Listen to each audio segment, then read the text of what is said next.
Well, hello, everyone. Welcome to our power lunch. And thank you for those who are joining me. Thank you for those who are going to watch the recording. I'm going to continue just to do pop-up power lunches when God's laying something on my heart that I really feel needs to be put out there.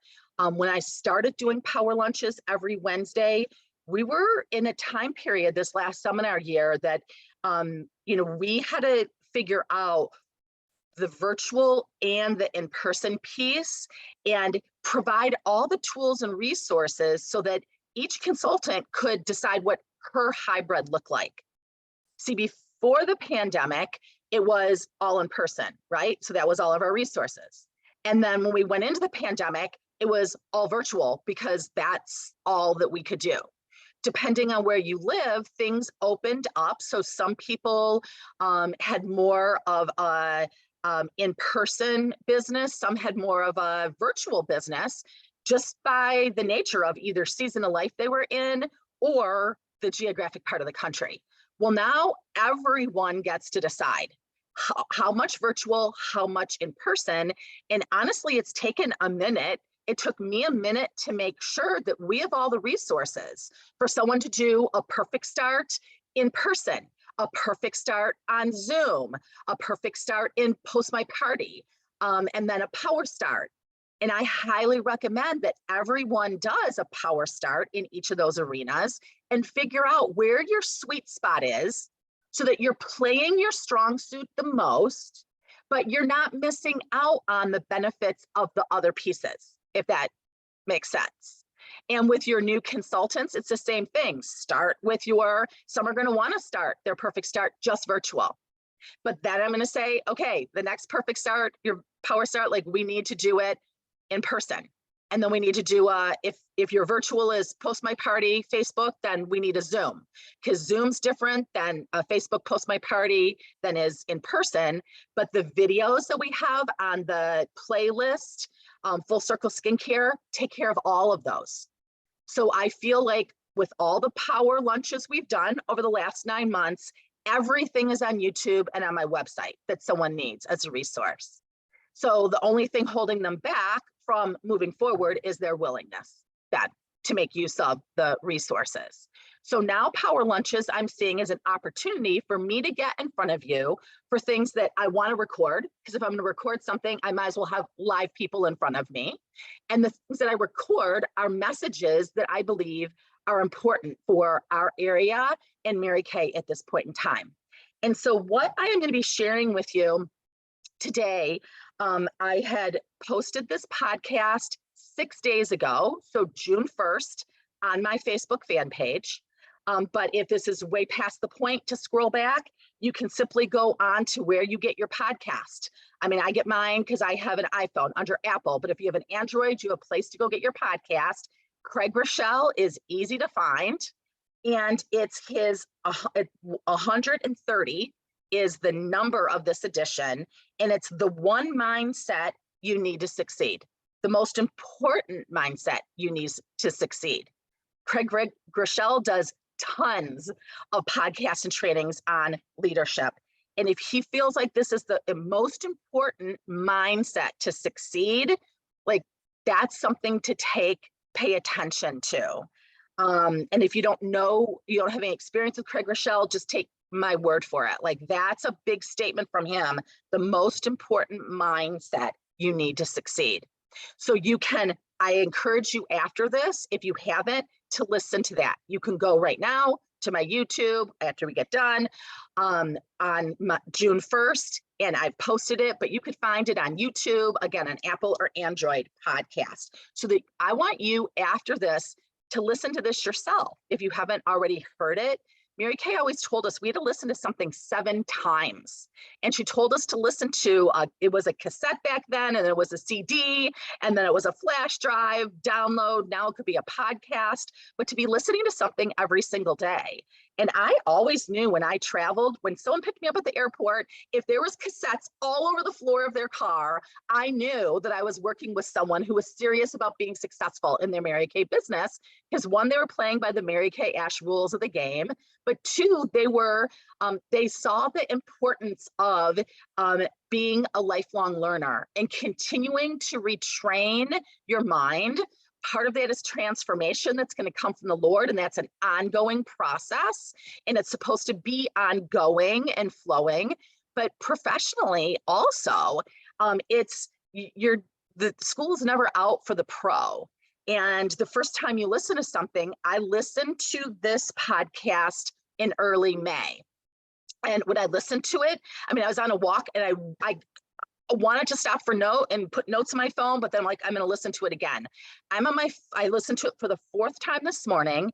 And ironically, when Stacey James, who's one of the top 10 nationals in the world, she's an Inner Circle national who retires, I think this year, she was using this to teach all the nationals in Mary Kay on June 1st. When she started talking about it, I went, oh my gosh, all right. When stuff starts to repeat itself out of all the podcasts and all the messages out there, pay attention. Take your little face and take your ears and make sure that you're figuring out what is in this for me and how I'm supposed to apply it. So in this, Craig Groeschel, and you can, again, I told you where to find the 22-minute podcast, but also you can go to life.church leadership podcast. So if you do a Google search or however you do a search, church leadership podcast, just all run together, life.church leadership podcast. And I just posted these notes so you could go to my fan page and print these notes off, because he has notes and application with this also, because I think it's always fun to have something in writing, and then you can be taking your notes as you're listening to it. So that is also on my fan page right now, but that's where you can find and sign up to get all of the notes for the weekly leadership podcast that he does. So let's start. I want to share with you what I learned. I want to share with you how to apply it to Mary Kay and what I think this means to us right now in Mary Kay, but also in our recruiting and marketing efforts. So as I am sharing this, I want you to jot down notes of women's names that pop into your head and heart. And I want them on tonight at 7:30 on the practice interviews. You guys, I've built my whole business on face models and practice interviews. And I don't care what you call it, but it's a practice interview. You're learning to interview women to see if they match up with what we're looking for. Like Deborah said, she's looking on Facebook for women that have characteristics. They're already leaders, they're already entrepreneurs. And so I feel like we've talked a lot about this the last couple years, because if you don't know who you're looking for, you're not going to know when you find her. So, the characteristics that we're looking for, we talk a lot about and encourage you to share those, in all your parties, in all your interviews, because then you can see it in their face and their body going, oh, I'm her, I do that. That's who I am. Be specific versus just throwing all this Mary Kay, just direct selling. It's flexible. You can work it when you want, a briefcase on one shoulder, baby on the other. You guys, every direct selling company in the world says those same things. Like, what makes us different? It's who we're looking for. Mary Kay picked different people. She picked people. She just didn't, put an ad in the paper and take anyone. In the Pass It On book, it tells specifically who she was looking for, the most prestigious women in the community. That's who she was looking for when she started this company. We've come a long ways. We're just slinging $30 e-starts out and getting your stuff at cost, right? There's going to be people that do that. And we know a third will order their first month, a third their second month, a third none at all, regardless of why they start.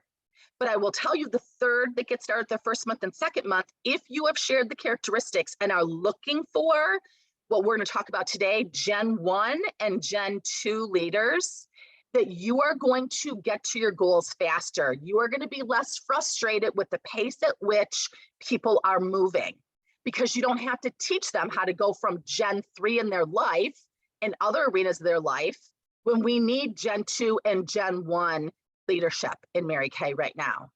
So let's start. So this is what, obviously, every leadership podcast, every training is supposed to fill a need, right? So here's the problem that Craig Groeschel shares. The odds are low that what you're leading will last. That's the problem. Not very encouraging. The odds are low that what you're leading will last. That, to me, that's depressing. But he got my attention. And when he was talking about the generations, I thought it was going to be the millennials, baby boomers, Gen Y, Gen X. And then I started to think about, family-owned businesses. I know statistics show us that third generation family businesses, more than 75% of them fail. And Mary Kay is definitely in third generation business, right? With Ryan's a grandchild, and then there's great grandchildren that are involved also. And says many organizations fail by the third generation. The good news is that you can beat the odds if you adopt the most important mindset you need to succeed. So you guys, I want you to think about this in your Mary Kay business for yourself personally, but then I also want you to encourage you to re-listen to this in different arenas of your life, because Craig Groeschel talks about, you may be the first generation that's sober in your generational lineage. You may be the first generation that graduates from high school or college. You may be first generation that is divorce-free, that is escapes poverty. There's lots of things that you are generation 1 or maybe generation 2 for. It's important to know this, because then you can continue on, because if you allow it to get to generation 3, then if that's going to fail, then your family goes back into poverty, most likely. It goes back into substance abuse. It goes back into lack of education. It goes back into all those things that you don't have to go back into, because you're leading not just in a Mary Kay business. And it's not just directors and nationals that lead. Everyone leads in a Mary Kay business. You are a woman building a customer base. You have your own business from day one when you get a consultant number. You are leading a business. You are sharing the products, and hopefully you're sharing the opportunity, even if you don't want to be a director. The new car, the Trax, is adorable. Oh my gosh, a crossover that you can get doing this business part-time. Lots of people need to hear about that. They need to hear about a free car in Mary Kay to do around whatever else they're doing, because a lot of people need that much income right now. And 20 focused hours in your Mary Kay business can earn you a car. 20 focused hours for sure. So there's going to be, when you listen to it, there's going to be other arenas of your life, but I have found that, a scattered mind gathers nothing, right? So I want you to process this through your Mary Kay, and how I'm asking you to consider applying it, and then asking you how you are going to be willing to apply it. And then, re-listen to the other arenas of your life. So the 3 generational mindsets, there's Gen 1, that's the owners. Gen 1 are owners. Gen 2 are the protectors. And Gen 3 are the inheritors. So owners, protectors, inheritors. And you guys, this is all, you can print this off. The PDF is on my fan page. So I want you to listen and not write down every word, because I want you to digest this. Because I was listening to this when I was first walking, and I think that's sometimes very helpful. It says very few businesses make it to the 3rd generation. So 2 questions to evaluate: what generation are you, and what generation do you want to be? So as I'm going through this, I want you to let your director know. And directors, I want you to let me know. What generation are you, and what generation do you want to be? It says, regardless of tenure, you get to decide what generational mindset you'll have. And I love this, because I've always hate is a strong word, but honestly, I do. I hate when people are grouped like millennials act like this or that, and baby boomers act like this or that, or DISC, or the Myers-Briggs stuff, or all the different things. Like, those are helpful to help you know how you react in different environments, what your strong suits are and aren't, maybe why some people drive you a little crazy and some people don't. But the fact of the matter is, especially if you're a believer, we're in the process of being transformed. And so, God made you exactly how you need to be for what he's called you to do. And the stuff that's holding you back, you've probably learned from the world, family traditions, or religion, or education. That's where they've come from. And those aren't necessarily God-based. And in this world, they're definitely not God-based. And so I love that the generational mindset, you get to pick, and it's not how long you've been in Mary Kay. And so it says the decision will help determine the future of your organization, but your organization in Mary Kay is also Mary Kay's mission for women. Because what we're doing, we're all pieces of this puzzle, and each of us has a race. As a national, my race has to end in it's 4 years, you guys. Let's call it 48 months, because really a nationals race is done December 1st of that last year. And so that gives me, those last 5 months. Really, it's 48 months. It's 4 seminar years. That's it, 48 months. And so those of you who are have been fixing to get around to be directors or nationals or in leadership as a team manager, I would say now is your time to run and embrace the owner's mindset, because that's what all my training is to teach you how to be an owner, because I was recruited by the protectors, Debbie and Kathy, but the owners were Daylene and Mary Kay. And so I'm teaching you, after Debbie and Kathy were gone, it was clear I'm now in the ownership position, Gen 1, and slinging batons as fast and effectively as I can. But I want time with you in your promotion and where you're called to be able to impact that, not just getting there. You guys, getting there is the birthing process. The raising the child is the dream coming true and being able to be equipped to be an effective parent. And I have been studying the Egyptians, when they said to kill, the Pharaoh said to kill all the boys by 2. And the midwives of the Israelites, the Hebrews, didn't obey the king. They said, no, we can't do that. And they just lied and said, the Israelites just give birth faster. We can't get to the boys. But they did that because they feared God more than they did the government. Thank goodness.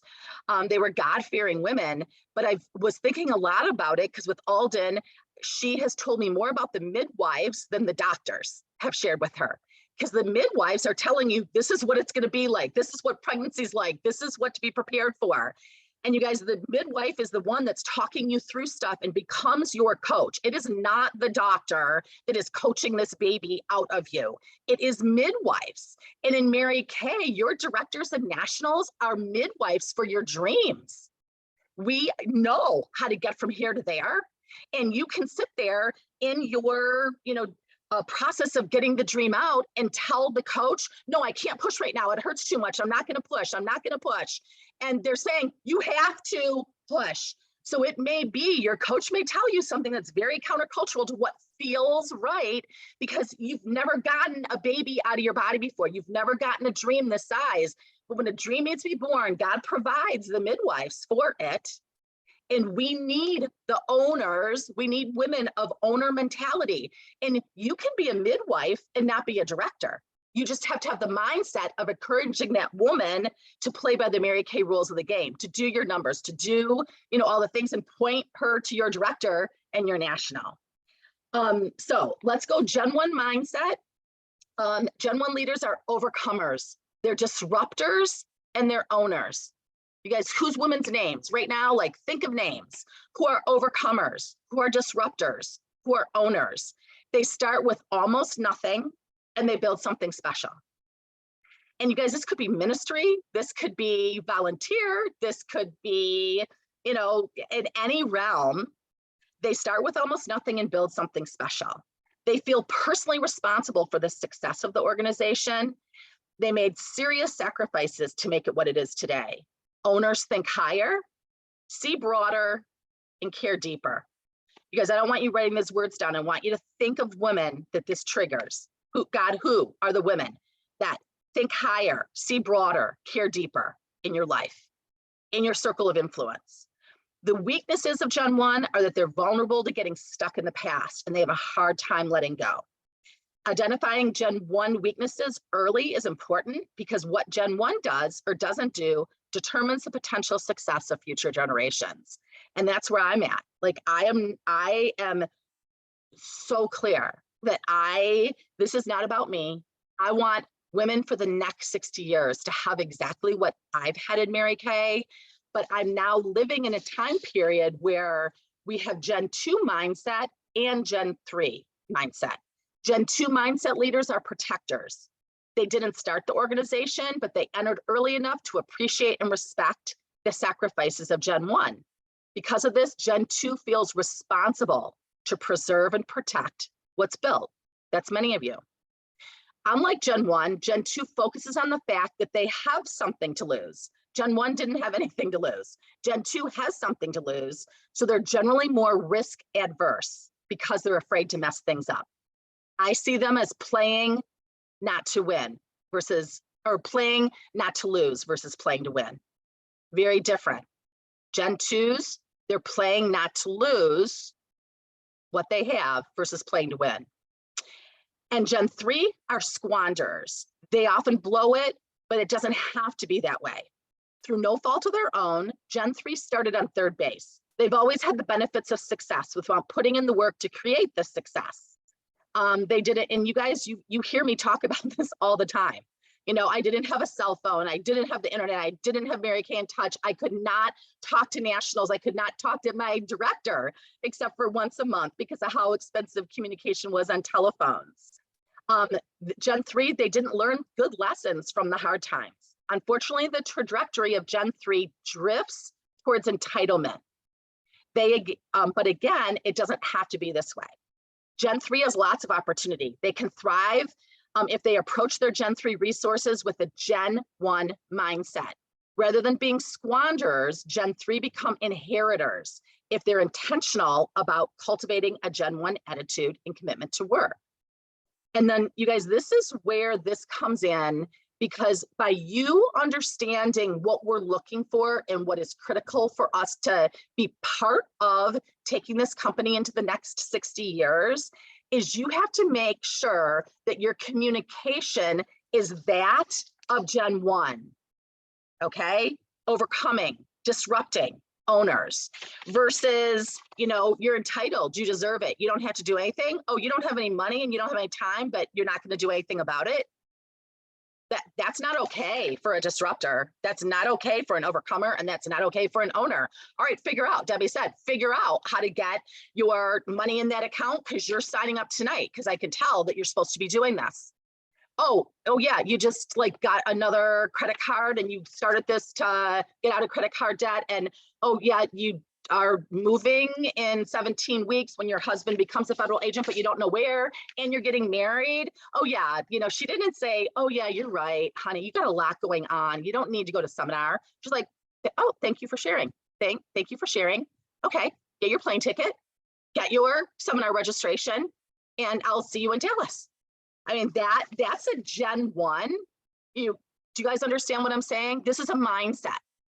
You know, are you leading your business? Are you building your business? Are you communicating as a Gen 3 or a Gen 2 or a Gen 1? So I can tell you in the time period that I've been in Mary Kay, what a Gen 3 mindset looks like is celebrity versus legacy. Celebrities are big on social media. A lot of them didn't make a great transition into virtual business because social media and virtual business are very different.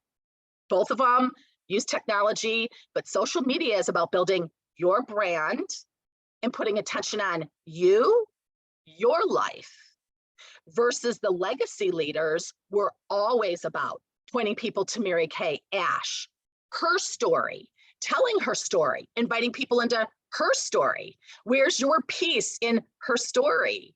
You're representing her family business, her product line. That's very different. Celebrity versus legacy. Celebrities are very position focused, whereas legacy is very mission focused. And celebrity, honestly, is very anchored in the world. You'll see very much of our culture in celebrity leadership. Legacy leadership is anchored in truth, God's word, and Mary Kay Ash rules of playing the game. So, but the good news is we can, if you are in that Gen 3 mindset, you can become the Gen 2 by just being a protector. And protector would mean you're playing by the rules of the game. You're sharing this product, you're sharing this opportunity, you're playing to win. Craig Groeschel says the fastest way to kill success is to try not to fail. And then Gen 1, he said, Gen 1 does or doesn't, what they do or don't do determines the potential success for future generations. You guys, I look at this and I think it really hit home so hard for me, because I know if God put me in this time period and I had 9 years extra from Debbie and Kathy, my mentors, that I'm here to pass these batons to raise up owner mindset consultants, owner mindset leaders, owner mindset directors, and national sales directors. And the exciting news is that there's women out there that they already have the owner mindset. So if you're asking people questions, tell me about a time when you built something, when you created something from nothing, what are you most proud of? You guys, these aren't women that are looking for golden handcuffs. These aren't women that, are saying that their security comes from corporate America. It comes from being an employee. They may have side hustles now, or they're already entrepreneurs, and they may have failed many, many times. They just haven't found the right thing. They're still willing to be overcomers, disruptors, and owners. Like being in other truck selling companies, I don't look at as a negative at all. You just haven't found the right one. I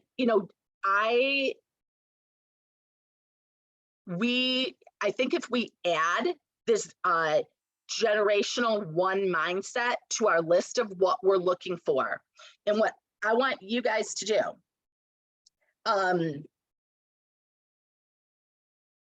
is, who do you know who's a Gen 1 in your life right now? Because if they're a Gen 1, because of they've overcome in any arena of their life, it could be healthcare, it could be education, it could be financial, it could be a business, whatever it is. If they are willing to be a disruptor, and disruptors don't care what other people think. It's like, oh no, you've been a teacher for so long, so you have to stay a teacher. You're educated to do this, so you have to do this. You have this retirement coming, you have this, they're not those people. Disruptors are people that it's like, if it's status quo, I probably want to do the opposite. I remember Kathy Halou always saying, if you want to be average, look at what average people are doing and the choices they're making and hang out with them. Otherwise, hang out with people who are doing extraordinary things that they're excited about, and you will become like them. But also too, generation 2, generation 3, you're not going to have any problem finding entitled people because they're all over the place. People that don't want to work and they want something for nothing. It's an epidemic, really. Really, you tell me all the reasons that you need a Mary Kay business. You have someone that Mary Kay corporate's going to pay you to teach you how to do this. It's already been successful, and you're unwilling to miss a baseball game or a social event or realign your finances to be able to invest in and start your business to be able to change your life. Like, we can give those people those options, but that is not the soil that you're going to want to spend a lot of seed planting in, because unless a Gen 3 decides, yeah, this is not serving me well. And there are those women out there, because you guys, no one's ever told them the difference. I look at when I came into Mary Kay, I was not generational. I was generational 3 or 4 in education, but I was generational 1 of being someone who was in the Word and applying the Word to parenting, finances, work, not just Sunday. I mean, my paternal grandparents were those people. And if my parents would have continued that, I would have been generation 3 in that, but that's not what happened. Batons were dropped there. And so I saw in Mary Kay what it looked like to apply the Word to not just my Sunday and my Bible study and my inside church walls, but to all arenas of my life. I also, through my family still, and my husband's family, we're generational 1 in proactive functional healthcare, because we grew up in families that doctors are gods and whatever they say is the truth. And so I was through people exposed to people who look at functional medicine. They look at the root cause of the problem versus treating the symptom. And so that's changed. Now my kids are second generation in that. Alden has much different questions for her interviewing who her pediatrician's going to be, versus I just was like, okay, this is a pediatrician, I'll take it. This is the OBGYN, I'll take it. Like, I didn't think of asking at that point in time, because I was still following along with what my parents and people before me had done. You guys, you will always repeat financially. My dad I'm definitely generation 2. I'm copying their financial stewardship, although I took a big round circle and had some tough lessons in financial stewardship, but I came back and I'm following that in generation 2. But yes, when you make those shifts, people are not maybe going to like it. It's going to make them uncomfortable. Like, what do you mean by that? What are you saying? Because you're making different choices with how you work. I mean, it's so ironic when people start Mary Kay businesses and, people that were their friends and family are being negative and not supportive about it.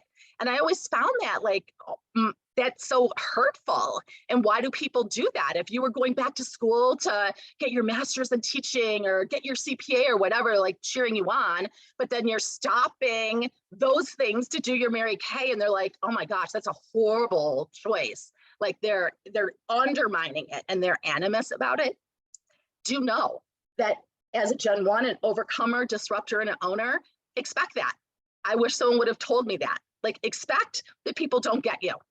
And honestly, I like that, because I knew going into Mary Kay that no one really got me.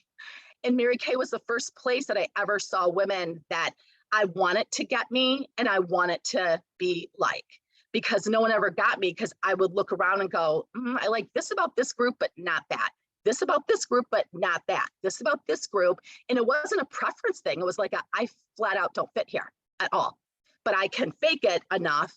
And unfortunately, there's a lot of women, you guys, we got to be clear on what we're looking for to find the women that fit with us, because there are women just like you that this is your tribe.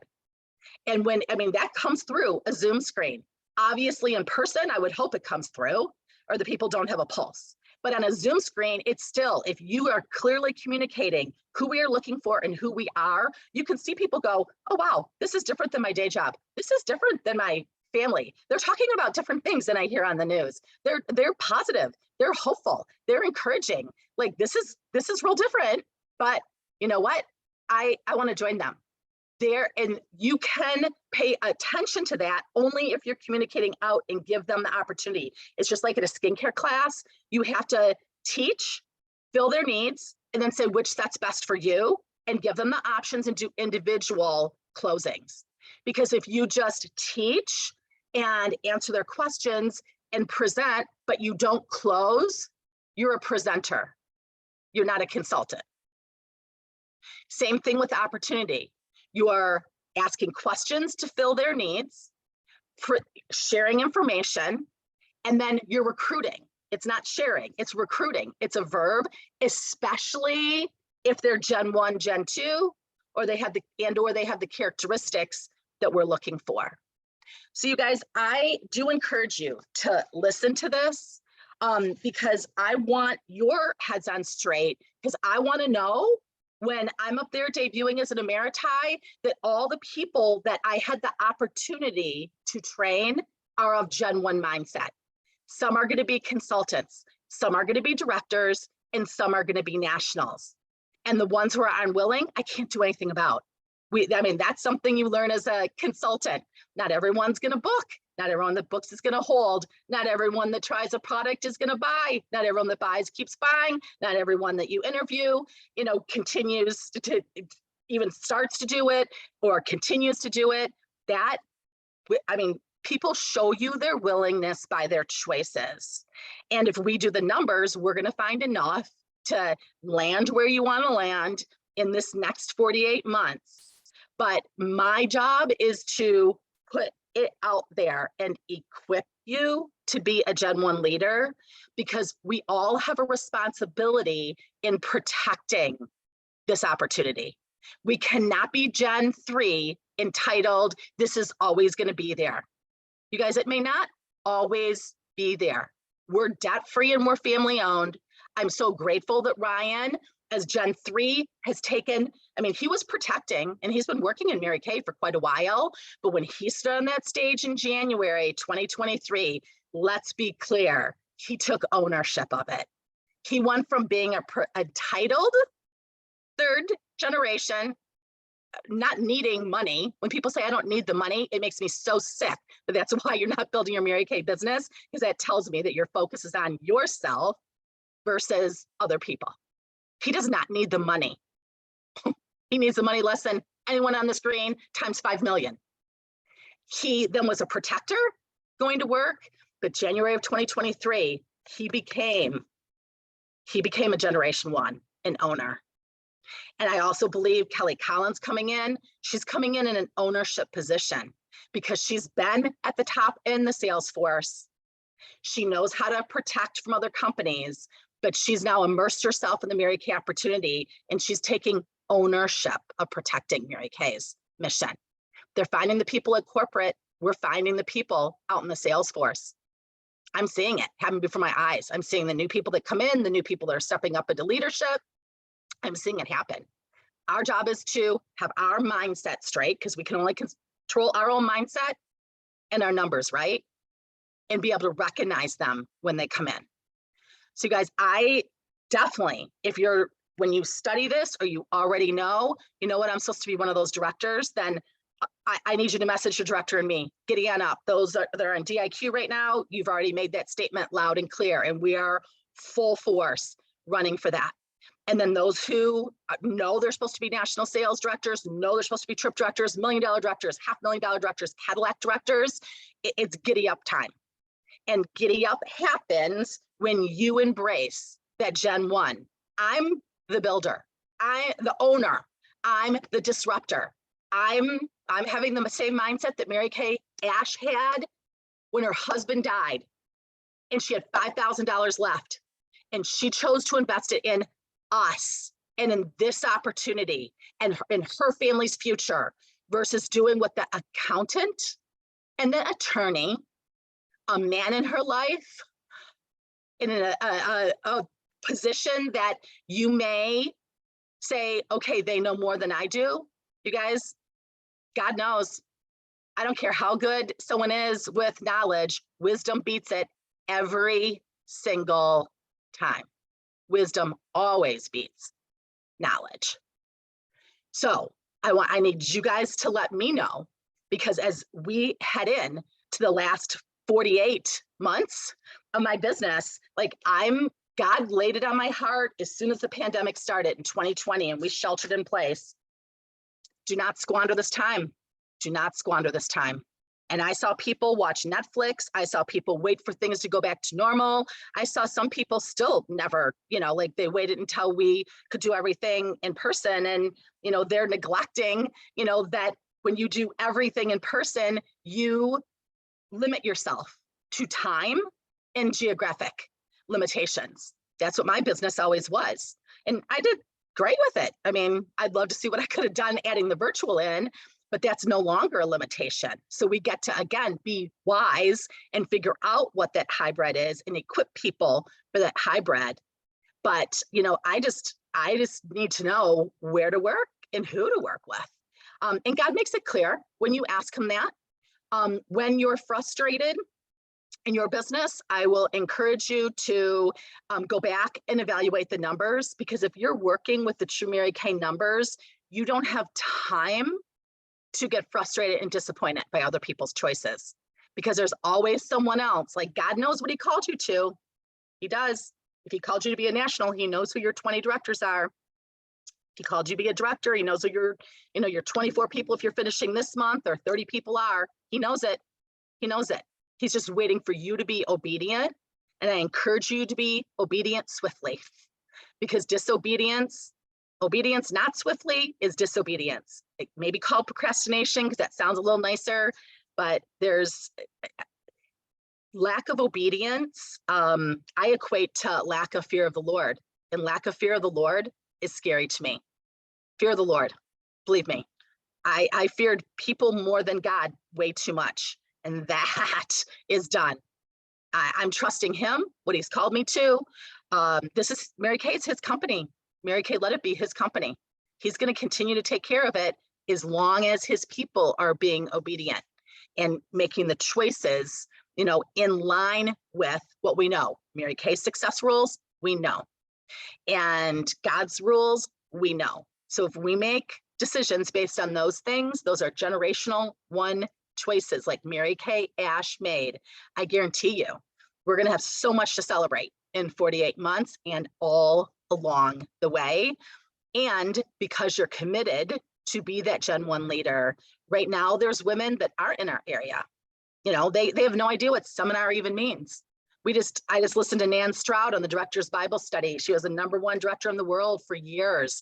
And she was sharing that because of an autoimmune disease that she had, when she went to seminar, she had to take all of her own sheets and towels, her own microwave, all of her own food. She had to make all of her own food. Mary Kay would have her sit down in the pit with her before any of her recognition happened, because she couldn't be around the people's perfumes and stuff. And I think there's people that aren't willing to reallot a vacation or figure out how to make the money with their 60% profit this month to go to seminar. And this is what, this woman who was definitely a generational one leader did. You guys, those women are still out there. They're gritty, they're perseverant, they're coachable. They're out there and they're praying right now. Those are the women, that could be on the marketing call tonight. They could be your scarf that you get for your seminar, your bumblebee, all the prizes that we recognize in the recognition in June. Those are attached to other women's dreams. Other women's dreams are attached to yours, just like your dream was attached to your recruiters or directors. My dream was attached to Debbie and Daleen White, who helped out Mary Kay just as a friend and was going to leave after the business was up and running. You never know. Okay, I'm going to stop this recording.